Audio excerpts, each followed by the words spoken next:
ನಮಸ್ತೆ ರೈತ ಮಿತ್ರರೇ, ನಾನು ನಿಮ್ಮ ಅಶೋಕ್. ನೀವು ನೋಡ್ತಾ ಇರುವಂಥದ್ದು ಅಶೋಕ್ ಆ್ಯಗ್ರೋ ಸ್ಟುಡಿಯೋ ಯೂಟ್ಯೂಬ್ ಚಾನಲನ್ನು. ಸೊ ರೈತ ಮಿತ್ರರೇ, ನೀವು ಈಗೇನು ತಮ್ನೈಲನ್ನು ನೋಡ್ಕೊಂಡು ಬಂದಿದ್ರೆ ಮ್ಯಾಕ್ಸಿಮಮ್ ಆ ತಮ್ನೈಲ್ ನೋಡೇ ಕ್ಲಿಕ್ ಮಾಡಿರ್ತಾರೆ ವಿಡಿಯೋನ. 100% ಕರೆಕ್ಟ್, 100ಕ್ಕೆ 100ರಷ್ಟು ಪ್ರತಿಶತ 100ರಷ್ಟು ನಿಜವಾದಂತಹ ಒಂದು ಫ್ಯಾಕ್ಟನ್ನೇ ನಿಮಗೆ ಹೇಳಲಿಕ್ಕೆ ಹೊರಟಿರ್ತಕ್ಕಂಥದ್ದು. ಸೊ ಆ್ಯಸ್ ಯೂಶುವಲ್ ಖಂಡಿತ ನೀವೇನು ಪ್ರತಿ ದಿವಸ ಸುಮಾರು ಒಂದು ಖರ್ಚನ್ನು ಮಾಡ್ಕೊಳ್ತಾ ಇದ್ದೀರಾ. ಸೊ ಸುಮಾರು ಹೆಚ್ಚಿನದಾಗಿ ನಾವು ಉಳಿತಾಯವನ್ನು ಮಾಡಲಿಕ್ಕೆ ಖರ್ಚನ್ನು ಕಡಿಮೆ ಮಾಡಿಕೊಂಡ್ರೆ ಖಂಡಿತ ಸಕ್ಸಸ್ ಆಗೋದ್ರಲ್ಲಿ ಯಾವುದೇ ಮಾತಿಲ್ಲ, ಎರಡು ಮಾತಿಲ್ಲ. ಸೊ ಖಂಡಿತ.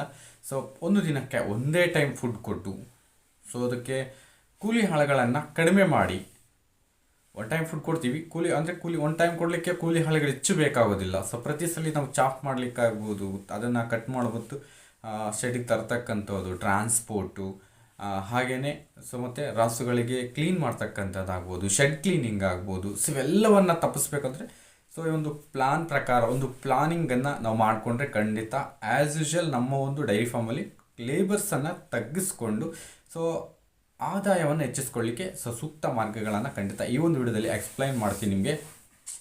ಸೊ ಮುಖ್ಯವಾಗಿ ಯಾರೆಲ್ಲ ನಮ್ಮ ವಿಡಿಯೋಗಳನ್ನು ಫಸ್ಟ್ ಟೈಮ್ ವಾಚ್ ಮಾಡ್ತಾ ಇದ್ದಾರೆ ಖಂಡಿತ ಸಬ್ಸ್ಕ್ರೈಬ್ ಮಾಡ್ಕೊಳ್ಳಿ. ಹಾಗೆಯೇ ಇತ್ತೀಚಿನ ದಿನಗಳಲ್ಲಿ ನಾವೇನು ವೀಡಿಯೋಸನ್ನು ಅಪ್ಲೋಡ್ ಮಾಡ್ತಾ ಇದ್ದೀವಿ ಪ್ರತಿ ವೀಡಿಯೋಗೆ ಸೊ ಬಿಲೋ 100 ಲೈಕ್ಸ್ ಅಂತೂ ಬರ್ತಾ ಇದೆ. ಬೂಸ್ಟಿಂಗ್ ಇಲ್ಲ ಅಂದರೆ ನೀವು ಅದನ್ನು ಸಪೋರ್ಟ್ ಮಾಡ್ತಾ ಇಲ್ಲ, ಕಡಿಮೆ ಮಾಡಿದ್ದೀರಾ. ಬಟ್ ಯಾರೆಲ್ಲ ಮರೆತು ಲೈಕ್ ಮಾಡದೇ ಇರ್ತಕ್ಕಂಥವ್ರು ಖಂಡಿತ ವಿಡಿಯೋನ ಲೈಕ್ ಮಾಡಿ, ಅದು ಬೂಸ್ಟಿಂಗ್ ಆಗುತ್ತೆ, ನನಗೆ ಎನ್ಕರೇಜ್ಮೆಂಟ್ ಸಿಗುತ್ತೆ. ಹೆಚ್ಚಿನದಾಗಿ ಇನ್ನೂ ಹೊಸದಾಗಿ ಥಿಂಕ್ ಮಾಡಿ ಇನ್ನೂ ಏನು ಹೇಳ್ಬೋದು, ಹೊಸದಾಗಿ ಏನು ಹೇಳ್ಬೋದು ಅನ್ನುವಂಥ ಒಂದು ಆಲೋಚನೆ ನಮಗೆ ಬರುತ್ತೆ. ಯಾವಾಗ ಅಂದರೆ ಸೊ ನೀವು ಅದನ್ನು ಲೈಕ್ ಮಾಡಿ, ಅದನ್ನು ಬೂಸ್ಟ್ ಮಾಡಿದಾಗ, ಸಪೋರ್ಟ್ ಮಾಡಿದಾಗ. ಸೊ ಖಂಡಿತ ಈ ಒಂದು ವಿಡಿಯೋದಲ್ಲಿ ನಿಮಗೆ ನಾನೇನು ತಮ್ಮನಲ್ಲಿ ಹೇಳಿದೆ ಆ್ಯಸ್ ಯೂಶುವಲ್ ಆಗಿ ಅದೇ ಒಂದು ಪ್ಲಾನಿಂಗಲ್ಲೇ ಹೇಳ್ತಾ ಹೋಗ್ತೀನಿ. ಮುಖ್ಯವಾಗಿ ಅಂದರೆ ಒಂದು ದಿನಕ್ಕೆ ಒನ್ ಟೈಮೇ ಫುಡ್ ಕೊಡೋಣ. ಏನು ಫುಡ್ ಕೊಡೋಣ ಮುಖ್ಯವಾಗಿ ಅಂದರೆ ಈ ಕೊಡ್ತಾ ಇರ್ತಕ್ಕಂಥದ್ದನ್ನು ಏನು ಕೊಡೋಣ, ಎಷ್ಟು ಕೊಡೋಣ, ಅದನ್ನು ನಾವು ಮೈಂಡಲ್ಲಿ ಇಟ್ಕೋಬೇಕು. ಹಾಗೆಯೇ ಲೇಬರ್ಸನ್ನು ಕಡಿಮೆ ಮಾಡ್ಕೋಬೇಕು. ಒನ್ ಟೈಮ್ ಫುಡ್ ಕೊಡಲಿಕ್ಕೆ ನಾವೇನು ಒಬ್ಬರಿದ್ರು ಸಹ ಮೇಂಟೈನ್ ಮಾಡ್ಬೋದು ಆ್ಯಸ್ ಯೂಶುವಲ್. ನಾವೇ ಅಂದರೆ ಲೇಬರ್ಸ್ ಇಲ್ದಲ್ಲಿ ನಾವೇ ಮೇಂಟೈನ್ ಮಾಡ್ಬೋದು. ಮುಖ್ಯವಾಗಿ ನಮಗೆ ಲೇಬರ್ಸ್ ಇಲ್ಲಿ ಸಗಣಿ ತೆಗಿಲಿಕ್ಕಾಗ್ಬೋದು, ಮತ್ತು ರಾಸುಗಳನ್ನು ಕ್ಲೀನ್ ಮಾಡಲಿಕ್ಕಾಗ್ಬೋದು, ಹೆಚ್ಚಿನದಾಗಿ ತೆಗೆದುಕೊಳ್ತವೆ. ಇವೆಲ್ಲವನ್ನು ನಾವು ಸ್ಟಾಪ್ ಮಾಡ್ಬೋದು, ಅಂದರೆ ಕಡಿಮೆ ಮಾಡ್ಬೋದು. ಹೇಗೆ ಅಂತ ಅಂದರೆ ಮುಖ್ಯವಾಗಿ ನಾವು ಡೈರಿ ಫಾರ್ಮನ್ನು ಮಾಡಲಿಕ್ಕೆ ಇರತಕ್ಕಂತಹ ಬೆಸ್ಟ್ ಸಿಸ್ಟಮ್ಗಳಲ್ಲಿ ಎರಡಿದೆ. ಒಂದು ಶೆಡಲ್ಲಿ ಕಟ್ಟುವಂತಹ ಪದ್ಧತಿ. ಸೊ ಶೆಡ್ಡಲ್ಲಿ ಒಂದು ಕಡೆ ಕಟ್ಟಿಬಿಟ್ಟು ಅದಕ್ಕೆ ಕಾಲಕ್ಕೆ ಆಹಾರ ಮತ್ತು ನೀರನ್ನು ಕೊಟ್ಟು ಸೊ ಹಾಲು ತೆಗೆದು ಹಾಲನ್ನು ಡಿಸ್ಟ್ರಿಬ್ಯೂಟ್ ಮಾಡ್ತಕ್ಕಂಥ ಒಂದು ಪದ್ಧತಿ. ಇದರಲ್ಲಿ ಪದೇ ನಾವುಗಳು ಕ್ಲೀನಿಂಗೋಸ್ಕರ ಹೆಚ್ಚು ಶ್ರಮ ಪಡಬೇಕಾಗುತ್ತೆ ಕಟ್ಟುವಂಥ ಪದ್ಧತಿ. ಎರಡನೇ ಸೆಕೆಂಡ್ ಒಂದು ಪದ್ಧತಿ ಇದೆಯಲ್ಲ, ಇದು ಓಪನ್ ಸಿಸ್ಟಮ್.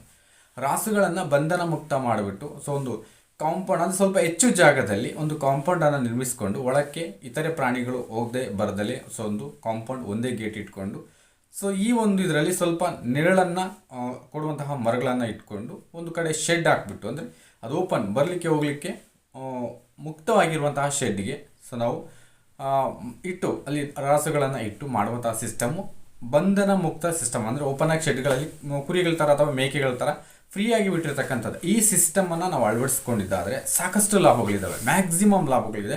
ಕಟ್ಟಿ ಮಾಡುವಂತಹ ಪದ್ಧತಿಗಿಂತ ಈ ಓಪನ್ ಸಿಸ್ಟಮಲ್ಲಿ ಮುಕ್ತವಾದಂತಹ ಪದ್ಧತಿಯಲ್ಲಿ ನಾವು ಮಾಡಿದ್ರೆ ಮ್ಯಾಕ್ಸಿಮಮ್ ಲಾಭಗಳಿದ್ದಾವೆ. ಮುಖ್ಯವಾಗಿ ನಾನು ಏನು ಲಾಭಗಳು ಅದನ್ನು ಹೇಳ್ಬಿಡ್ತೀನಿ, ಪಾಯಿಂಟ್ ವೈಸ್ ಹೇಳ್ತೀನಿ. ಫಸ್ಟ್ ಒಂದು ಬಂದುಬಿಟ್ಟು ಲೇಬರ್ ಕಾಸ್ಟು ಕಡಿಮೆ ಆಗುತ್ತೆ.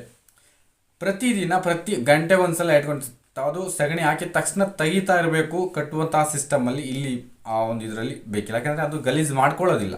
ಇಲ್ಲಿ ತೊಪ್ಪೆ ಇಟ್ಟರೆ ಅದು ಅಲ್ಲೇ ಅದರ ಮೇಲೆ ಮಲಗಲ್ಲ. ಯಾವುದೇ ಪ್ರಾಣಿಯಾಗಲಿ ಯಾವುದೇ ಒಂದು ಇದಾದರೂ ಅದನ್ನು ಕ್ಲೀನ್ನೆಸ್ ಕಾಪಾಡಿಕೊಳ್ಳುತ್ತೆ. ಇಲ್ಲಿ ಕಟ್ಟುವ ಪದ್ಧತಿಯಲ್ಲಿ ಬೇರೆ ದಾರಿ ಇಲ್ಲದೆ ಇರೋ ಅವಶ್ಯಕತೆಗೋಸ್ಕರ ಅದು ಅಲ್ಲೇ ಅದರ ಮೇಲೆ ಮಲಗಬೇಕಾಗುತ್ತೆ. ಸೊ ಯಾಕಂದ್ರೆ ನಾವು ಕಟ್ಟಿರ್ತೀವಿ, ಸೊ ಅದಕ್ಕಲ್ಲಿ ಗಲೀಜಾಗುತ್ತೆ. ಇಲ್ಲಿ ಓಪನ್ ಸಿಸ್ಟಮಲ್ಲಿ ಸ್ವಲ್ಪ ಜಾಗ ಹೆಚ್ಚು ತಗೊಳುತ್ತೆ, ಬಿಟ್ಟರೆ ಬೇರೆ ಏನು ತೊಂದರೆ ಇಲ್ಲ. ಸೊ ಇಲ್ಲಿ ಮುಖ್ಯವಾಗಿ ಕೂಲಿ ಲೇಬರ್ಸ್ ಕಡಿಮೆ ಆಗುತ್ತೆ. ರಾಸುಗಳನ್ನು ಪ್ರತಿದಿನ ತೊಳೆಯುವಂಥ ಅವಶ್ಯಕತೆ ಇರೋದಿಲ್ಲ ಈ ಒಂದು ಸಿಸ್ಟಮಲ್ಲಿ. ಹಾಗೆಯೇ ಮ್ಯಾಸ್ಟೈಟಿಸ್ಗಂತೂ ಮ್ಯಾಕ್ಸಿಮಮ್ 90% ನಿಮಗೆ ಕೆಚ್ಚಲು ಬಾವ ರೋಗ ಅಂತಕ್ಕಂಥದ್ದು ಈ ಪದ್ಧತಿಯಲ್ಲಿ ಬರಲ್ಲ. ಯಾಕೆಂದರೆ ಗಲೀಜೆ ಮಾಡ್ಕೊಳ್ಳಲ್ಲ, ನೀಟಾಗಿ ಕೆಸರಲ್ಲಿ ಮಲಗಲ್ಲ. ಸೊ ಇಲ್ಲಿ ಯಾವುದೇ ರೀತಿ ತೊಂದರೆಗಳು ಮ್ಯಾಕ್ಸಿಮಮ್ ಕಡಿಮೆ. ಹಾಗಂತೇಳಿ ನಾವು ನಿರ್ಲಕ್ಷ್ಯ ಮಾಡಬಾರ್ದು. ಅದು ಕೊಡುವಂಥ ಟ್ರೀಟ್ಮೆಂಟ್ ಕಂಪಲ್ಸರಿ ಕೊಡ್ತಾ ಇರಬೇಕು. ಪ್ಲಸ್ ಸಾಕಷ್ಟು ಮೇವನ್ನು ತಿನ್ನುತ್ತೆ. ಅದಕ್ಕೆ ಬೇಕಾದಾಗ ಅಂದರೆ ಬಾಯಾರಿಕೆ ಆದಾಗ ನೀರು ಕುಡಿಯುತ್ತೆ, ಹಸಿವಾದಾಗ ಮೇವು ತಿನ್ನುತ್ತೆ. ತಿಂದು ಒಂದು ಕಡೆ ಆರಾಮಾಗಿ ಮಲಗುತ್ತೆ. ಮೆಲುಕು ಹಾಕಲಿಕ್ಕೆ ಮ್ಯಾಕ್ಸಿಮಮ್ ಟೈಮನ್ನು ತೆಗೆದುಕೊಳ್ಳುತ್ತೆ. ಫ್ರೀ ಇರುತ್ತೆ ಅಂದರೆ ಸಾಕಷ್ಟು. ಈಗ ನಾವು ನಾಲ್ಕೈದು ಸಾರಿ ಮೇವನ್ನು ಕೊಡೋ ಬದಲು ಒನ್ ಟೈಮೇ ಫುಡ್ ಕೊಟ್ಟರೆ, ಸೊ ಈ ಕಾನ್ಸೆಪ್ಟ್ ನಾನು ಏನೋ ಹೇಳಿದ್ದೀನಿ ಅದನ್ನೇ ಈಗ ಎಕ್ಸ್ಪ್ಲೇನ್ ಮಾಡ್ತಾ ಹೋಗ್ತೀನಿ. ಒನ್ ಟೈಮ್ ಫುಡ್ ಕೊಡೋದ್ರಿಂದ ಏನು ಲಾಭಗಳಿದೆ ಅಂತಂದರೆ ಸಾಕಷ್ಟು ಲಾಭಗಳಿದೆ. ರೈತರಿಗೆ ಲೇಬರ್ ಖರ್ಚು ಕಡಿಮೆ ಆಗೋದಲ್ಲದೆ, ಈಗ ಇಬ್ಬರು ಮೂವರು ಒಂದು 3 ಟೈಮ್ ಫುಡ್ ಕೊಡ್ತಿದ್ದೀವಿ ಅಂತ ಅಂದರೆ ಅದನ್ನು ಚಾಪ್ ಮಾಡಲಿಕ್ಕೆ, ಕಟ್ ಮಾಡಲಿಕ್ಕೆ ಸೊ ಇಬ್ಬರು ಬೇಕಾಗುತ್ತೆ. ಅದನ್ನು ಮತ್ತೆ 4-5 ಸರಿ ಬರಲಿಕ್ಕೆ, ಶೆಡ್ಗೆ ಹೋಗೋದು ಬರೋದು ಮಾಡಲಿಕ್ಕೆ ಖಂಡಿತ ಸೊ ಲೇಬರ್ಸ್ ಅಂತೂ ಹೆಚ್ಚು ಬೇಕಾಗುತ್ತೆ. ಬಟ್ ಇಲ್ಲಿ ನಾವು ಒಂದೇ ಟೈಮು ರಾಸುಗಳಿಗೆ ಏನೆಲ್ಲ ಅವಶ್ಯಕತೆ ಇದೆ ಅನ್ನೋದನ್ನು ಆಲ್ರೆಡಿ ತಿಳ್ಕೊಂಡೆ. ಅಷ್ಟನ್ನು ಸಹ ಒಂದೇ ಸಲ ಪೂರೈಸಿಬಿಟ್ರೆ ಅಂದರೆ ಒಮ್ಮೆ ಚಾಪ್ ಕಟ್ರಲ್ಲಿ ಹಸಿಮೇವನ್ನು, ಒಣಮೇವನ್ನು, ದಾಣಿ ಮಿಶ್ರಣವನ್ನು ಚಾಪ್ ಕಟ್ರಲ್ಲಿ ಚಾಪ್ ಮಾಡಿದಂಥ ಹಸಿಮೇವು ಮತ್ತು ಒಣಮೇವು ಎರಡನ್ನು ಮಿಕ್ಸ್ ಮಾಡಿ ಅದರ ಮೇಲ್ಭಾಗದಲ್ಲೇ ಸಹ ನಾವು ದಾಣಿ ಮಿಶ್ರಣವನ್ನು ಸಹ ಮಿಕ್ಸ್ ಮಾಡಿ ಇಷ್ಟು ರಾಸುಗಳಿಗೆ ಇಷ್ಟು ಪರ್ಸೆಂಟ್ ಓವರಾಲ್ ದಾಣಿ ಮಿಶ್ರಣವನ್ನು ಮಿಕ್ಸ್ ಮಾಡಿಬಿಟ್ಟು ಟೋಟಲಿ ಒಂದು ರಾಸುವಿಗೆ 40 kg ತೂಕ ಬರುವಷ್ಟು ಆಹಾರವನ್ನು ಒಂದು ಕಡೆ ನಿಮ್ಮ ಒಂದು ಏನು ಗೊಂತು ಅಂತ ಕೇಳ್ತಾರೆ, ಗೊಂದಿಗೆ ಅಂತಾರೆ, ಅಂದರೆ ಫೀಡರ್ಗಳಲ್ಲಿ ಸೊ ಒಂದು 40 kg ಒಂದು ರಾಸುವಿಗೆ ಬರುವಷ್ಟು ಮೇವನ್ನು, ಎಷ್ಟು ರಾಸುಗಳಿದೆ ಅಷ್ಟು 40 kgಯನ್ನು ಹಾಕ್ಬಿಟ್ಟು ಒಮ್ಮೆಲೆ ಹಾಕ್ಬಿಟ್ಟು ಬಿಟ್ಟುಬಿಡಿ. ರಾಸುಗಳು 1 ಗಂಟೆ ಅಥವಾ 2 ಗಂಟೆಯಲ್ಲಿ ಸಂಪೂರ್ಣವಾಗಿ ತಿಂದುಬಿಟ್ಟು ಆ ನಂತರ ನೀವೇನಾದರೂ ಎಕ್ಸ್ಟ್ರಾ ಕೊಟ್ಟರು ಸಹ ತಿನ್ನಲ್ಲ. ಮ್ಯಾಕ್ಸಿಮಮ್ 40 kg 24 ಗಂಟೆಗೆ ಅದಕ್ಕೆ ಸಾಕಾಗುತ್ತೆ. ಅದರ ಜೆನ್ಯೂನ್ ಕೆಪಾಸಿಟಿ ಎಷ್ಟಿರುತ್ತೆ ಅಷ್ಟು ಹಾಲು ಉತ್ಪಾದನೆ ಅಂತೂ ಕಂಪಲ್ಸರಿ ಮಾಡುತ್ತೆ. ಸೊ ಅದಕ್ಕೆ ಒಮ್ಮೆಲೆ ನೀವು ಫೀಡ್ ಕೊಟ್ಟಿದ್ದು ಅದು ಬೆಳಗ್ಗೆ ಆದರೂ ಕೊಡಿ, ಯಾವುದಾದ್ರೂ ಒನ್ ಟೈಮ್ ಕೊಡಿ. ಸೊ ಮ್ಯಾಕ್ಸಿಮಮ್ ಆ ಒಂದು ನೈಟ್ ಟೈಮ್ ಆದರೂ ಕೊಡಿ. ಬೆಳಗ್ಗೆ ಇವತ್ತು ನೈಟ್ ಟೈಮ್ ಕೊಟ್ಟರೆ ನೆಕ್ಸ್ಟ್ ನಾಳೆ ನೈಟ್ ಟೈಮ್ ಕೊಡ್ಬೋದು. 40 kg ಅಷ್ಟು ಆಹಾರವನ್ನು ತಿಂದು ಒಂದು ಕಡೆ ಸ್ಟೇ ಅಂದರೆ ಮಲ್ಕೊಂಡು ಮೆಲ್ಕು ಹಾಕಿ ಆ ಒಂದು ಆಹಾರದ ಸಂಪೂರ್ಣ ಪೋಷಕಾಂಶಗಳು ಆ ದೇಹಕ್ಕೆ ದೊರೆಯುವಂತೆ ಮಾಡಿಕೊಂಡು ಸೊ ಅಧಿಕ ಹಾಲು ಉತ್ಪಾದನೆಗಂತೂ ಮ್ಯಾಕ್ಸಿಮಮ್ ಸಹಕಾರ ನೀಡುತ್ತೆ. ಇಲ್ಲಿ ಪದೇ ಪದೇ ಚಾಪ್ ಮಾಡುವಂತಹ ಒಂದು ಅವಶ್ಯಕತೆ ಇರೋದಿಲ್ಲ, ಪದೇ ಅದನ್ನು ಆ ಫೀಡರ್ಗಳಿಗೆ ಶಿಫ್ಟ್ ಮಾಡುವಂಥ ಅವಶ್ಯಕತೆ ಇರೋದಿಲ್ಲ.